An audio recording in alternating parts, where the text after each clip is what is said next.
We are now in the last chapter of the Sermon on the Mount. Okay, hindi last chapter ng ng ating pag-aaral. Pero alam natin na ang Sermon on the Mount is from chapters 5 hanggang sa 7 and we are on the last chapter. So, pupunta lang po tayo sa first 6 verses po ng chapter 7 na binasa natin kanina. Sabi dito, do not judge so that you will not be judged. For in the way you judge, you will be judged. And by your standard of measure, it will be measured to you. Why do you look at the speck that is in your brother's eye, but do not notice the log that is in your own eye? Or how can you say to your brother, let me take the speck out of your eye, and look, the log is in your own eye. You hypocrite. First, take the log out of your own eye, and then you will see clearly to take the speck out of your brother's eye. Do not give what is holy to dogs, and do not throw your pearls before pigs, for they will trample them under their feet and turn and tear you to pieces. God bless the reading of His word. So this portion of the scripture, ito po yung mostly quoted po, lalo na po sa mga hindi po mananampalataya. Even non-Christians know this verse. Yung lagi nilang sinasabi, when they try to defend themselves, they always try, don't judge me. Okay? You don't have the right to judge me. No? Lagi po natin yung binabanggit, yung don't judge. Alam na alam po natin ito because we are quoting from Matthew chapter 7. Nang sabi dito, do not judge. So, as a background po, before reaching ito pong chapter 7, we know that the Lord Jesus Christ already taught so many things about life and about the things that are important in a disciple's life or in a Christian's life. He began with our perspective on ourselves in the Beatitudes. Diba? Yung self natin, nakita natin doon. With our perspective on the world in the statements of being the salt and the light of the world. With our perspectives also with regards to the Word of God, saying that it is immutable. It does not change. Jesus did not come to abolish the law but to fulfill it. And we know that the Word of God stands forever. Heaven and earth shall pass away, but His Word will not pass away. Our perspective on the moral law or holiness, as He discussed the fact that we are to have an inward commitment and inward holiness as well as external one. It means all the things inside our heart should manifest outwardly, not the other way around. Jesus also discussed about our religious activity. Ano yung tatlong yun?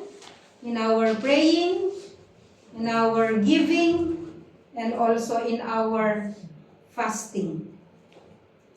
And He also discussed our perspective on possessions, money management, the impact of money and possessions in our lives and our response to this.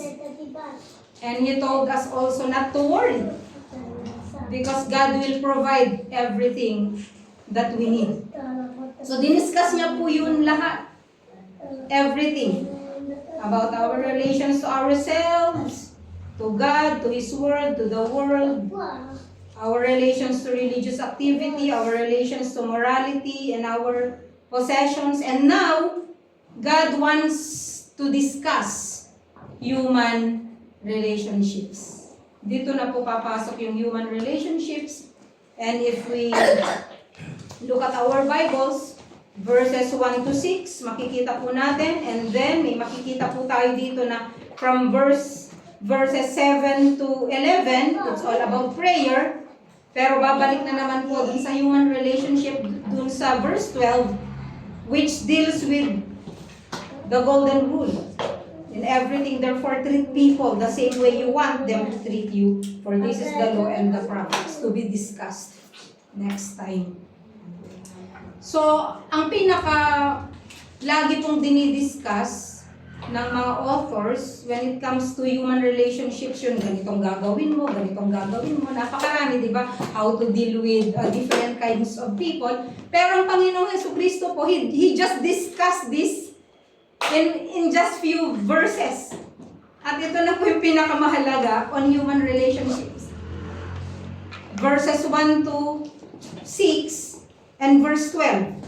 Ito na yung suma total kung paano tayo mag-deal sa ibang mga tao.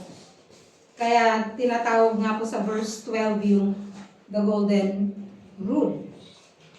So, ang sabi po ng Panginoon, judge not, so that you will not be judged. Do not judge, or you too will be judged.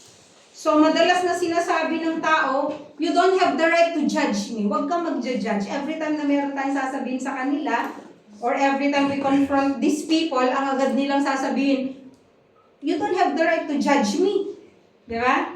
Tama naman. Pero, hindi po ganun talaga ang sinasabi po ng Bible. Because there are reasons also for us judging others. Meron pong sinasabi sa Bible na we can judge. No, kasi ang mga tao, ang tinitignan lang po nila, itong Matthew chapter 7 verse 1, na don't judge. You don't have the right to judge.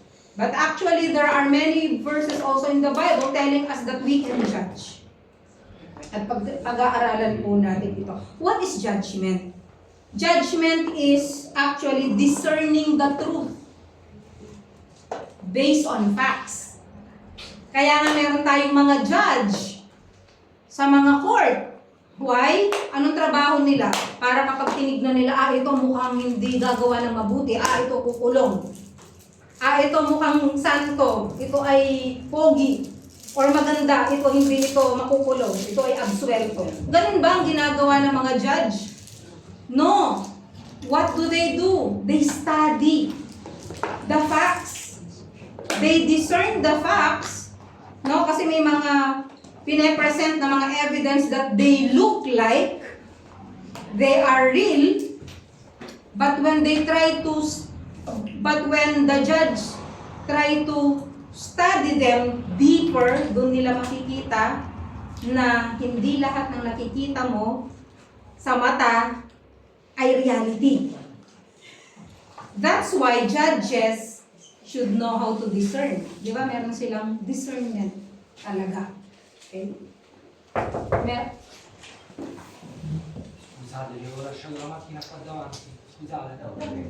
Okay, so meron tayong tinatawag na judgment at meron din tayong tinatawag na being judgmental. Okay? So judgment is discerning based on facts, but being judgmental is different. What is that? That is finding fault with people. Being critical based on your personal feelings and assumptions. Yun po ang ibig sabihin ng judgmental. At dun din po nanggagaling yung tinatawag na prejudice. What is prejudice? That is pre-judging someone or to form an adverse opinion against someone based on sa itsura niya. Di ba? May prejudice tayo. Based sa color ng skin niya. Okay? Pag tinignan ka pa lang, Pilipino to, itim ito, ganito to. No? You already have prejudice. Diba? Okay, so pag-aaralan po natin yung judgment at saka yung being judgmental. Judging actually is allowed by the Lord, no? In some cases, pero yung being judgmental, that's another thing, and that is a sin. So first part, what Jesus means on not judging others. Number one, it does not mean that we cannot show discernment. Okay? it does not mean that we cannot show discernment. So, ang sabi po ng Panginoon later sa Matthew chapter 7 verses 15 to 16, ang sabi dito, watch out for false prophets. By their fruit, you will recognize them. So, ibig sabihin, we can judge them. By their fruits, malalaman mo kung sino ang mga false prophets. By their fruits, malalaman mo kung sino ang mga tunay na kapatid at yung mga nagpapanggap na kapatid. Kaya nga ang sabi ni Apostle Paul, sabi niya, beware of false brothers. At sabi din po ng Panginoon, beware of false teachers and false prophets na napakarami na po na nagkalat sa panahon ngayon. And doon po sa verse 6, sabi niya, do not give what is holy to dogs, and do not throw your pearls before swine or before pigs or hogs. Then, paano natin malalaman sino ang dogs at sino ang swine if we do not judge? And so the Lord wants us to have judgment also. It means discernment. Magkaroon po tayo ng ganito. No, kasi meron pong mga dogs and pigs, and the Lord is telling us not to give the important things, the sacred things to these dogs and pigs. Alam po natin, in the Old Testament, alam natin na ang dogs marumi. During the time of the Lord Jesus Christ, we also know that dogs are unclean. Alam natin yon. Hindi sila yung dogs ngayon na ang cute. Na nandun sa bahay nyo, na dinadala nyo siya sa vet, yung mabango, No! Pag sinabi pong dogs, they are really unclean. Do you remember Jezebel? Kinain ng dogs. Okay? Ganun sila karumi. Okay? They, unclean. So, when you call someone a dog, ibig sabihin, napakadumi mo. And people usually refer to Gentiles as dogs. Diba? And we know na ang mga baboy, talagang baboy. Marumi. Okay? So may mga times na shinare na natin ang word of God sa kanila. May mga times paulit-ulit mo because of your compassion, you want them to be saved or you want them to know the Lord. Pero paulit-ulit, they trample upon the word of God. Then stop. We just pray. No? So, huwag nating hayaan na matrample ang word of God. Okay, but anyway, malalaman mo naman, madidiscern mo yung tao na there's still, we know that nothing is impossible, pero madidiscern mo yung isang tao na meron siyang pagnanasa to know the truth. At madidiscern mo yung tao na they just want to blaspheme the Lord that we are serving. So, kung hindi tayo magja-judge, paano natin madidiscern or paano natin makikita yung mga false doctrines? Nakakalungkot nga na kanina, topic namin ito, nakakalungkot sa panahon na to na kilala mo na Christian. Okay, Baptist. Pero hindi kasi lahat ng Baptist Christian, okay? It is just denomination. It is just a religion. Ang dinadala natin lagi ang Panginoong Jesucristo na our relationship with Him. That's the most important. And we know that salvation is by faith. At ang salvation ay naganap lamang because of the death of the Lord Jesus Christ. Yun lang yung salvation, yun lang. Eh, nakakalungkot, sa tinagal-tagal mo na ba, sa denomination na ito, kung saan pinag-aaralan ang Word of God, you still don't know what is truth and error in the doctrine? You still don't know kung ano yung kung saan tayo nakatayo sa ating pananampalataya? You still compromise on your faith because you don't want to be bashed? Or you don't want to you don't want to offend others? That is not love. Because real love is showing that this is not the truth based on the Word of God. And so, the Lord wants us also to have the ability to make judgment on doctrines and on deeds. Sa church, kung minsan nagki-creep in din po yung mga false teachings eh. Kaya nga si Paul, when he was writing to Timothy, dun sa 1 Timothy chapter 1, basahin ko lang, verses 18 to 20, ang sabi ni Paul, "This command I entrust to you, Timothy, my son in the faith, no? In accordance with the prophecies previously made concerning you, that by them you fight the good fight." What is that fight? Fight the good fight. Keeping faith in a good conscience, which some have rejected and suffered shipwreck in regard to their faith. Among these are Hymenaeus and Alexander, whom I have handed over to Satan, so that they will be taught not to blaspheme. Okay, context lang. Hymenaeus and Alexander are members of a church at nag-cause sila ng divisions because they introduced wrong teachings, the teachings that was not taught by the Apostle Paul. Dapat ma-discern mo. Hindi lahat ng pumapasok sa church na nagsasabing kapatid ay kapareho mo ng pananampalataya. And sabi ni Apostle Paul, I have handed them over to Satan. Ibig sabihin, bahala na sila. Yun po ang ibig sabihin nun.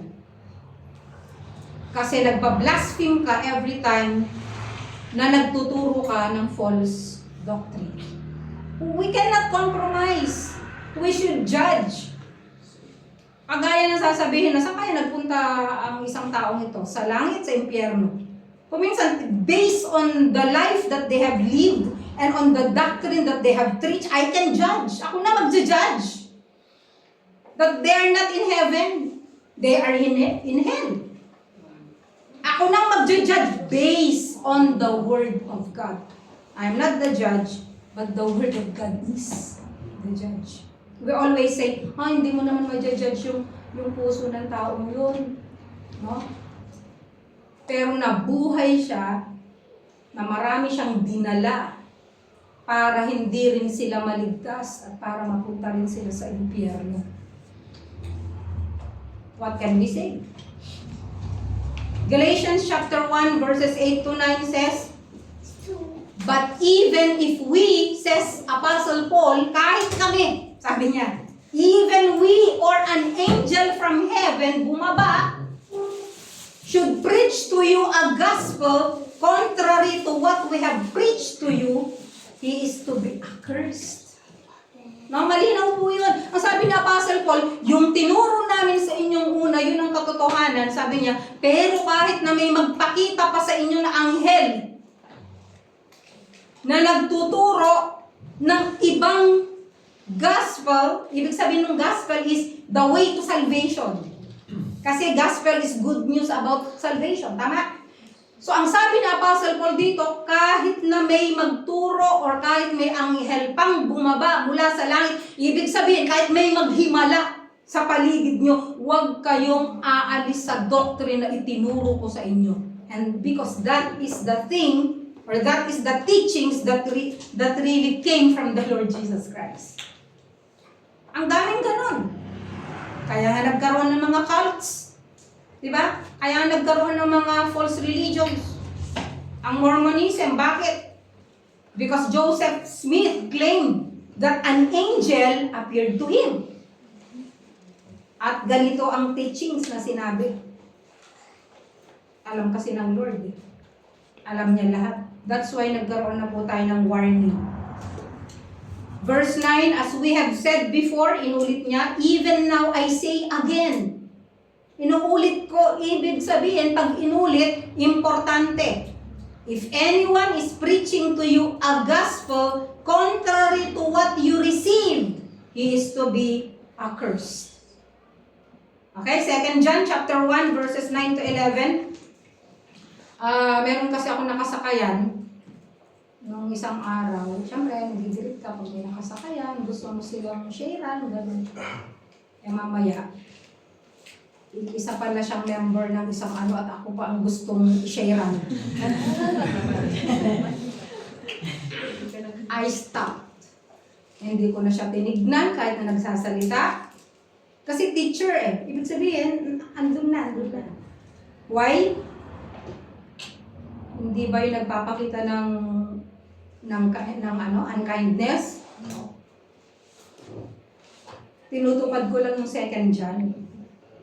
Because there are different things of, there are different ways of dealing with non-Christians. Ibang level pag gano'n, ibang level pag teacher. Or kapag nandun na talaga sila. 2 John chapter 1 verses 9 to 11. If anyone comes to you and does not bring this teaching, do not receive him even to your house. And do not give him a greeting. For the one who gives him a greeting participates in his evil deeds. Okay? So, ganun po yan. Hindi yung magsusona. Dito po ba nakatira? Ay, pasok po kayo. Diba? May mga nagsosona, diba? Christian ka na, alam mo nang katotohanan. Bakit mo pa siya papapasukin? Ang sabi ng Bible, if you receive him to his house, sabi niya, you participate in his evil deeds. So there must be judging. Ito yung part na kailangan may judgment po tayo. Meron tayong judging. Okay, we don't compromise.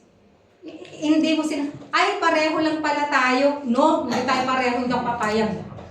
Di ba maraming ganon? Ay pareho lang po tayo kasi ganito po, ganyan, nagbabasa rin kami ng Bible. Kapag ibang dala mo at ibang way ng salvation mo, sorry, hindi tayo pareho. Dapat ipakita mo yun na hindi tayo pareho. No? So there must be judgment.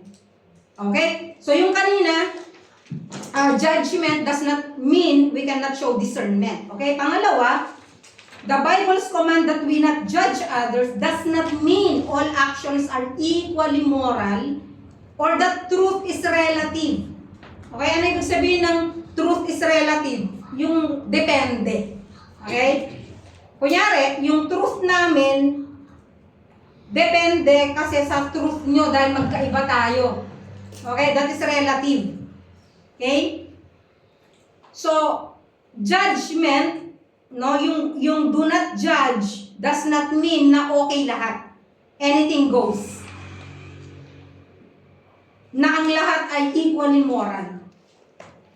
I cannot imagine a church leader saying that God loves everyone and so He is allowing same-sex marriage.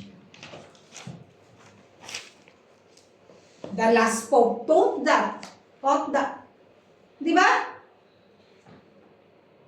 He blessed yung mga priests na okay lang na magkaroon ng same-sex marriage. Na sila rin ay may place sa langit. I don't agree. I'm sorry. Kung nakikinig ka sa oras na ito at hindi mo alam ang gender mo, I am really sorry. God loves you, but God hates sin. And He died for you. Kaya nga gusto ko niyang isave mula sa maling paniniwala at maling gawain. No? We love people. Kaya nga natin tinuturo ang salita ng Diyos. No? But it does not mean na sinabi ng Panginoon na do not judge. Huwag mong i-judge yan kasi yung heart niya, di mo naman alam. Ano yung nasa heart niya? Kung anong nasa heart ng tao, magmamanifest sa labas. Tama? Di ba?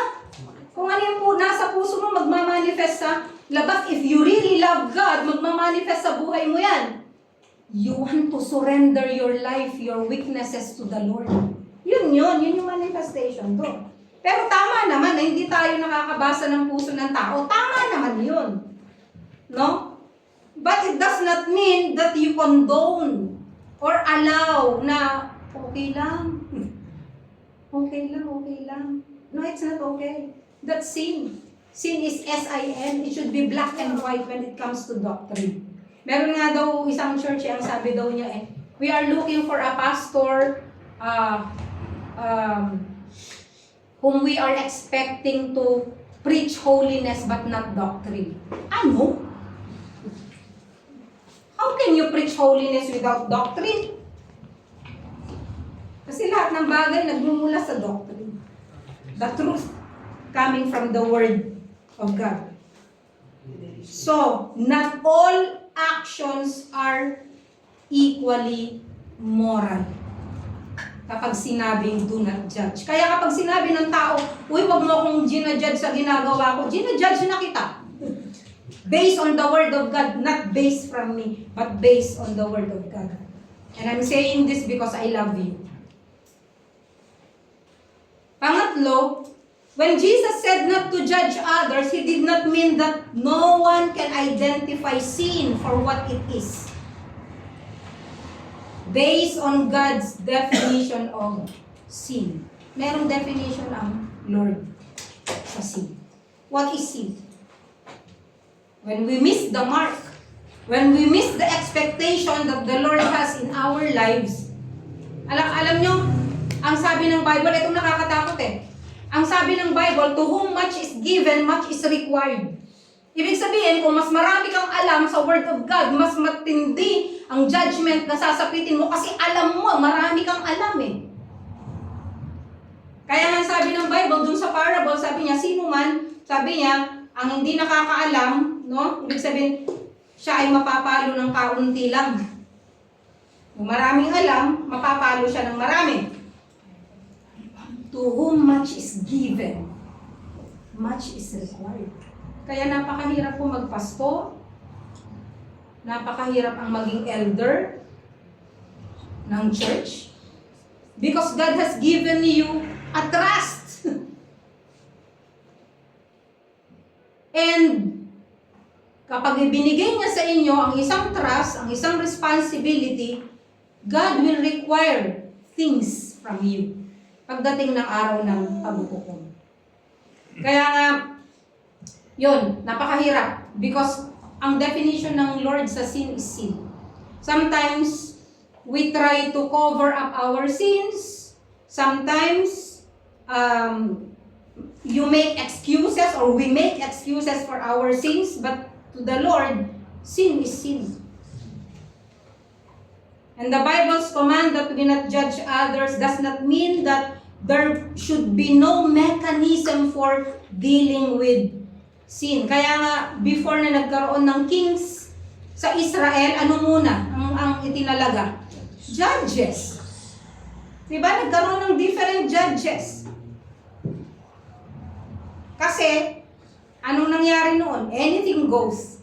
Diba? Anong sabi pa ulit-ulit dun sa Book of Judges? They did what is right in their own eyes. Ibig sabihin, para sa akin, tama to, gagawin ko. Para sa hindi tama, wala kang pakialam. Basta sa tingin ko, tama to, gagawin ko. Yun ang ibig sabihin ng anything goes. Kaya naglagay ang Diyos ng mga judges. Kaya, ngayon, punta naman tayo sa pangalawa. Jesus' direct command to judge, at ipapakita niya dito yung sinful types of judgment. Okay? Yung kanina, hindi sinful yun.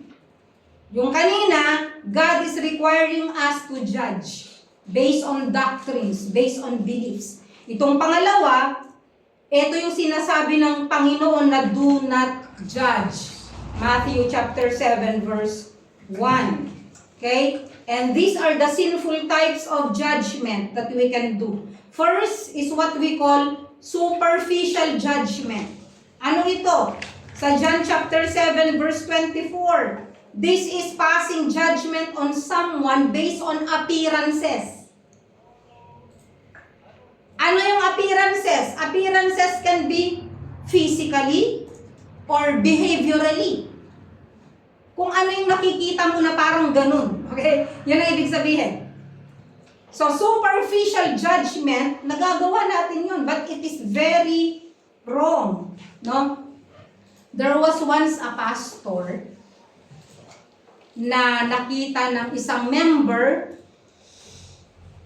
na merong kasama sa isang kotse na ibang babae other than his wife.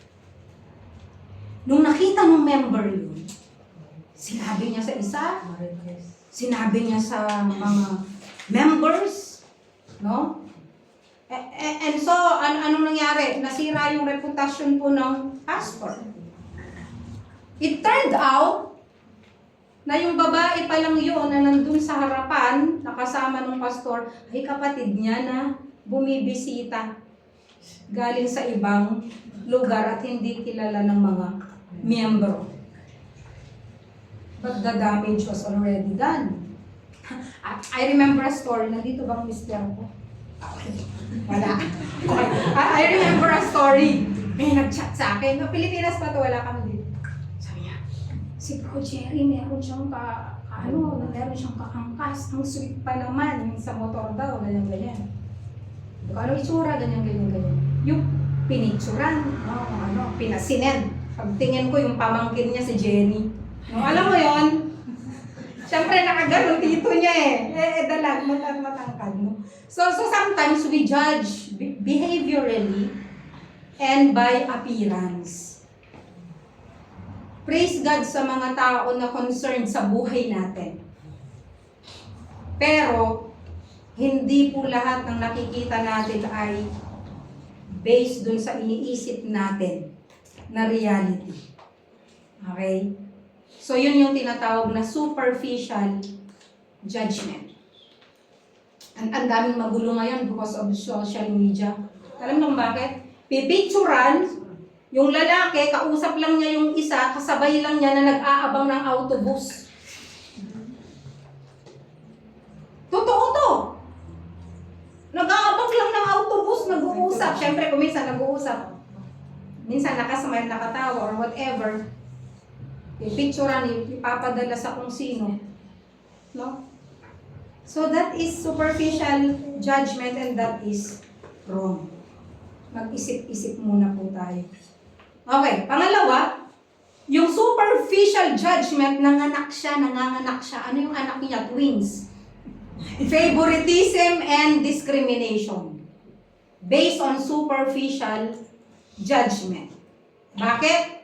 Pagtingin mo, ay, hindi bago ang damit, mukhang mahirap, okay? Madumi ang nakachinelas, okay? Sa mga, may makikita kayo na kwento na ganyan, di ba, social media, yung bibili pupunta ng supermarket, ay pupunta ng shop, ng boutique, nakachinelas,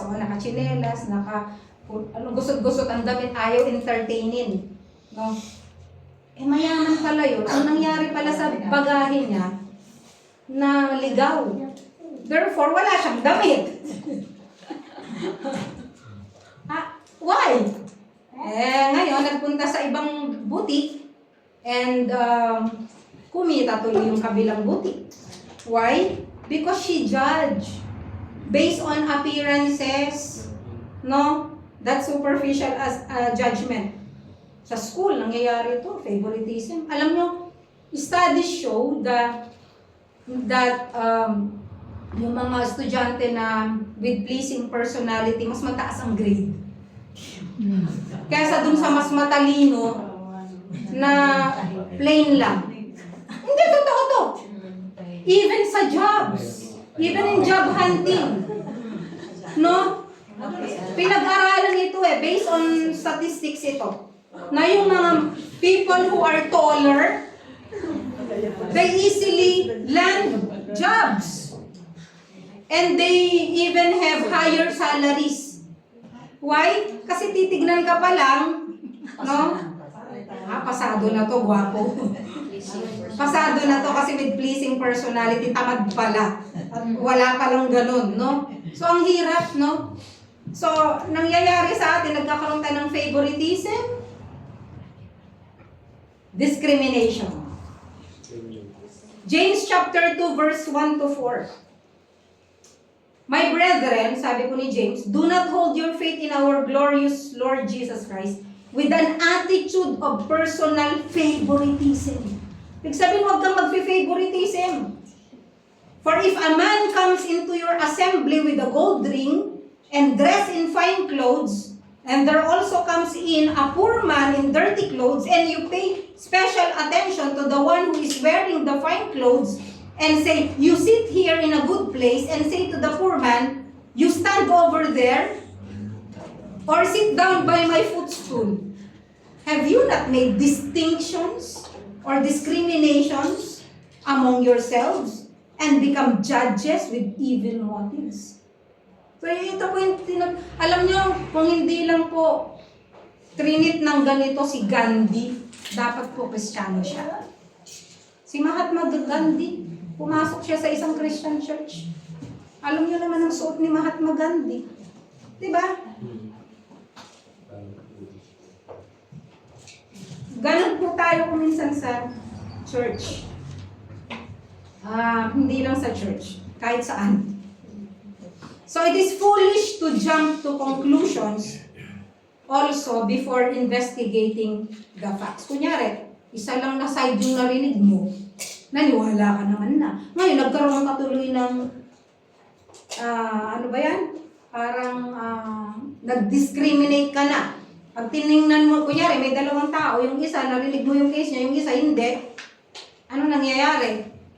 Hindi mo pa alam yung buong kwento. Nagkakaroon ka na ng personal assumption and judgment.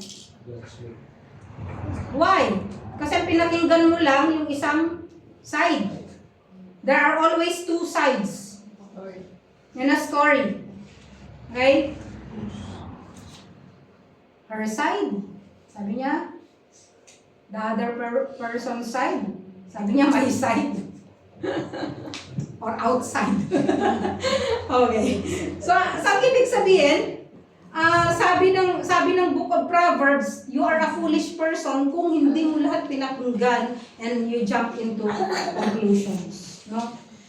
An example din po dito ay si Simon the Pharisee. Doon sa Luke chapter 7, if you remember, na in-invite niya si Lord, in-invite niya ang Panginoong Jesucristo for a dinner. Tapos meron ding babae doon. Anong pumasok sa isip ni Simon? Napakarumi ng babaeng ito. Diba? Bakit niya pinayagan kung talagang alagad ito ng Diyos? Dapat alam niya na ang babaeng ito ay madumi. Diba? Ganun ang pumasok sa isip ni Simon the Pharisee. Because Simon the Pharisee passed judgment on the woman based on her appearance, mukhang prostitute and reputation, but he could not see that the woman was already forgiven by God. Doon pa lang sa pagpasok ng babae yun at umiiyak siya, pinatawad na siya ng Lord. So it is very important to us na huwag tayong mag-judge. Why? Hindi mo alam pinatawad na siya ng Diyos. At ikaw na lang ang hindi nagpapatawad, kaya hindi ka rin katatawarin ng Diyos. Because the measure that you give other people will be the measure that will be given back to you. Kaya mahirap. Kaya yung kasalanan mo sa'yo, wala akong paki dyan. Ang pakialam ko bilang Kristiyano is I will pray for you. If I love you, sasabihan kita, kung i-reject mo, bahala ka. But the judgment belongs to the Lord. It is not my responsibility. Kasi nga, dito, tumitingin lagi ang Diyos sa puso. Okay, so that is superficial judgment. Pangalawa, pupunta tayo sa isang kind of judgment which is hypocritical judgment, and that is wrong. Jesus' command not to judge others dun sa Matthew 7:1 is preceded by the comparisons to hypocrites na matatagpuan sa Matthew chapter 6 based on praying, giving, and fasting. Diba? Alam natin yung hypocrite based on sa sinabi ng Panginoon, Hippocrates, which means paimbabaw. There is something inside, but you are putting on a show. Yun na po ang ibig sabihin. So, hypocritical judgment is you are judging other people because you see his or their sins, but you do not see your own sin. ay sugarol ito. Eh ikaw, ano ka, manginginom. Ang nakikita mo lang, sugarol siya. Pero hindi mo nakikita yung sarili mo na manginginom ka. Di ba? Ang hilig natin sa ganyan.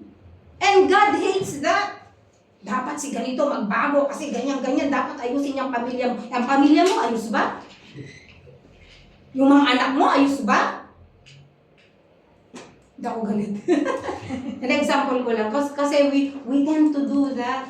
Ito yung hypocritical judgment. Kasi lahat naman tayo may weaknesses sa buhay natin. Di ba? Minsan magaling tayong mga, ibig sabihin, tayo righteous tayo na parents, itinuro na natin lahat sa anak natin ang mabuti, pero meron lang talagang mga anak na sobrang special. Na kung minsan sasabihin ng ibang tao, hindi kasi yan marunong magturo. Ba't mo alam?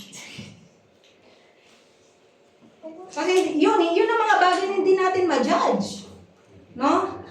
Pero totoo din na kung anong makikita ng anak sa loob ng bahay, ginagaya. But there are rare cases na talagang may special. And sometimes we blame the parents. Ayan, magulo sa church kasi yung nanay hindi marunong hindi totoo yun. God knows. And ayaw ng Panginoon yung hypocritical judgment. And that is wrong. Romans chapter 2 verse 1 sabi, therefore you have no excuse, every one of you who passes judgment, for in that which you judge another, you condemn yourself. For you who judge practice the same things, and we know that the judgment of God rightly falls upon those who practice such things. Pangatlo, harsh and unforgiving judgment is wrong. Because Titus chapter 3 verse 2 says, we are always to be gentle toward everyone. It is the merciful who will be shown mercy. You want God to be merciful to you, but you are not merciful to others. Diba? Kinakailangan. Kaya nga sabi niya blessed are those who are merciful because they will also be shown mercy. Jesus warned, in the same way you judge others, you will be judged. And with the measure you use, it will be measured to you. Ang sabi po sa saang verse ito? There is a verse na ang sabi, who are you to judge your brother or sister? Romans 14 ba yun? Okay.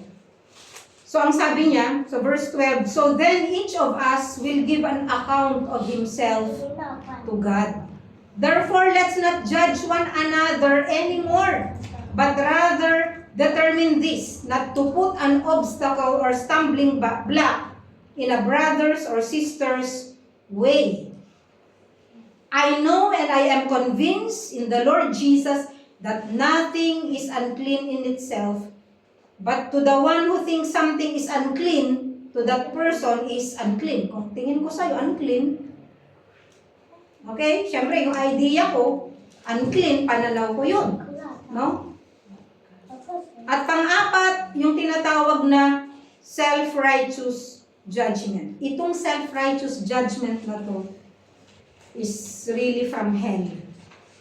Because it is self-righteousness that will bring a person to hell. Self-righteous judgment is wrong. We are called to humility, and God opposes the proud.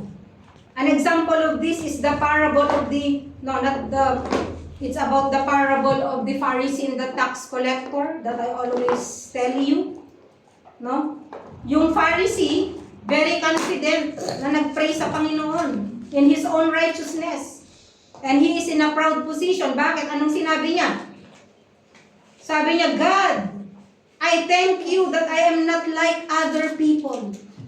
Swindlers, crooked, adulterers, and even like this tax collector. Tinuro pa niya yung kasabay niya na nagpupray. Okay, bakit sinabi ng Panginoon itong parable na ito? Verse 9 ng Luke chapter 18, verse 9 to 14. Okay, sa verse 9, now he also told this parable to some people who trusted in themselves that they were righteous. So, ibig sabihin, kaya kinwento ng Panginoong Jesucristo yung parable about the publican or the Pharisee and the tax collector, no? The Pharisee and the publican, or the tax collector, it's because there are people who are self-righteous. Dun sa crowd, people who trusted in themselves because they know that they are righteous. Sa kanilang paningin yun. Kaya sabi niya, 2 men went up into the temple to pray. One a Pharisee and the other a tax collector. The Pharisee stood and began praying this in regard to himself. God, I thank you that I am not like other people, swindlers, crooked, adulterers, or even like this tax collector. To brand a person, a tax collector, ibig sabihin, to brand that person as very sinful. Kasi alam niyo naman ng tax collector, di ba? Mandaraya, swindler, lahat na. A traitor to the Jews because he worked for the Roman government and even collects very high taxes. So, ang sabi niya, thank you Lord, hindi ako kagaya nitong tax collector na to. I fast, ayan, nagsabi na siya ng ginagawa niya. Verse 12, I fast twice a week. I pay tithes of all that I get. Verse 13, but the tax collector is standing some distance away. Imagine, hindi siya makalapit sa templo. Because he knows. He knows kung ano yung kasalanan ginawa niya kaya hindi siya makalapit sa templo. Nakatayo lang siya sa malayo. He was standing some distance away, was even unwilling to raise his eyes toward heaven, but was beating his chest, saying, God, be merciful to me, the sinner. Ito lang sinabi niya to, ligtas na siya eh. Ito lang sinabi niya na to, pinatawad na siya. Verse 14, I tell you, this man went to his house justified rather than the other one.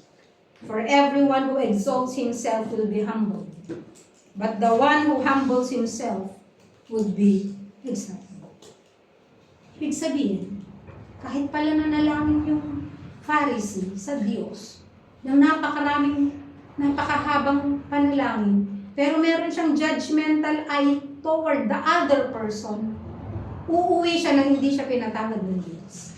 Kasi, ang sabi ng Panginoon, dun sa disciples' prayer, forgive us as we forgive others. Tandaan po natin mga kapatid, even po sa judgment na to, gusto ng Panginoon na kung ano ang measure na gusto mong matanggap, yun ang measure na dapat mong ibigay sa kapatid. You want mercy? Give mercy. Extend mercy. You want second chance, third chance, fourth chance, many chance coming from the Lord? You give also many chances to the person who offended you. Ganun po ang Panginoon.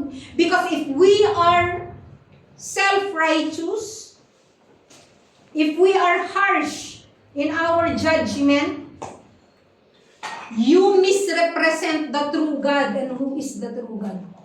God is merciful. Ang Diyos po ay mahabagin. Ano man yung ginawa natin in the past, He forgets this. Kinalimutan na niya lahat ng kasalanan mo. Ang hindi na lang niya makalimutan, ang hindi na lang nakakalimot, ikaw. Kaya kailangan mag-pray ka na magka-amnesia ka. Para hindi mo para makalimutan mo ang mga bagay-bagay. Yun ang mahirap eh. Naka-move on ng tao. Ikaw, di ka maka-move on, kasalanan mo. Why? Ayaw mo magpatawad eh. Why? You still judge this person based on what she or he did yesterday. Kaya kaninang umaga humingi siya ng tawad. Patawad siya. Ikaw anong magpatawad? Hindi ka justified. Ito po yung tinuturo ng Bible. Okay, let's move to the fifth. Untrue judgment. Sabi sa Titus 3:2, slander no one. Okay? The Bible clearly forbids bearing false witness. A false witness will not go unpunished. Nag-judge ka, okay? Nag-judge ka na kasi, bakit? Kasi, because of false witness. Mali yung sinabi. Kaya nag-judge ka na. Okay? So, Christians are often accused of judging, no? Or intolerance when they speak against sin. But opposing sin is not wrong. Pero yung 5 nabanggit, yun po ang wrong. Yun po ang mali. Okay, let's go to the third one, which is the solution. Okay? What's the solution? Ang solution, ibinigay ng Panginoon dito rin sa verse 5. Anong solusyon kapag ikaw ay judgmental? Sabi niya, you hypocrite. First, take the log out of your own eye. And then, you will see clearly to take the speck out of your brother's eye. Yun ang solution. Kasi ang hirap, no? Ay, meron kang sawdust sa mata mo. Okay? Wing. May sawdust ka, pero hindi mo alam merong 4x4 sa mata mo. May 2x2 sa mata mo, kaya hindi mo makita yung sarili mo. So, anong solution? Tanggalin mo muna yung 2x2 sa mata mo. Ibig sabihin, magkaroon ka muna ng self-examination. Lord, examine my heart. Pakitignan ko ang puso ko, baka hindi tama. Pakitignan ang puso ko, baka sobra na ako nagja-judge sa ibang tao. Hindi ko makita ang sarili kong kasalanan. Panginoon, humihingi ako ng tawad sa lahat ng ginawa kong kasalanan. At kung meron akong hindi makita ng kasalanan, Panginoon, tulungan niyo ako na makita kasi may 2x2 sa mata ko. Dahil may harang ang mata ko. Dahil bulag ako. Dahil pinili kong maging bulag at nagbubulag-bulagan ako sa aking sariling kasalanan, pero 2020 ang vision ko pagdating sa kasalanan ng ibang tao. And the solution na sinasabi ay, take the log out. Yun muna pong gawin natin. Examine ourselves. Mag-concentrate ka sa kasalanan mo. Magko-concentrate ako sa kasalanan ko. Dahil i-judge ka ng Lord sa kasalanan mo at i-judge ako ng Lord sa kasalanan ko. Period. At kung meron pong nagawang kasalanan ang mga tao sa paligid natin, leaders, nanay mo, tatay mo, nakagawa ng kasalanan sa'yo, sino man tao, let's all come before the Lord and pray for them and pray for ourselves also. Why? Because we are all accountable to God individually. We will all stand before the judgment seat of Christ. At sa umagang ito, kung meron po tayong judgment or being judgmental sa ating mga puso, let's just come to the Lord. Let's just acknowledge to the Lord na nagkasala tayo.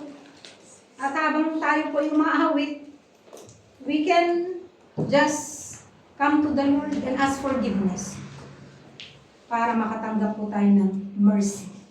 We have received mercy from the Lord. We have received forgiveness from the Lord. We have received grace from the Lord. And therefore, we have to extend mercy, grace, and forgiveness to other people. Shall we pray? Heavenly Father, we thank you for this time. Thank you, Lord, sa lupong biyaya, katapatan, na ibinigay po sa amin. Marami pong salamat sa maraming mga chances na binigay niyo po sa amin ng mga buhay. Tulungan niyo po kami na examine po namin ang aming mga sarili. At hindi po namin examine ang kasalanan ng ibang tao. Tulungan niyo po kami na mamuhay ayon po sa biyaya, ayon po sa grace, ayon po sa forgiveness na ibinigay niyo po sa amin. Thank you po sa oras na ito. Thank you, Lord, for this congregation. May we live all in harmony, in forgiveness, in peace, and love. Maraming salamat at ibinabalik po namin ang lahat ng papuri sa inyo sa pangalan ni Jesus. Amen.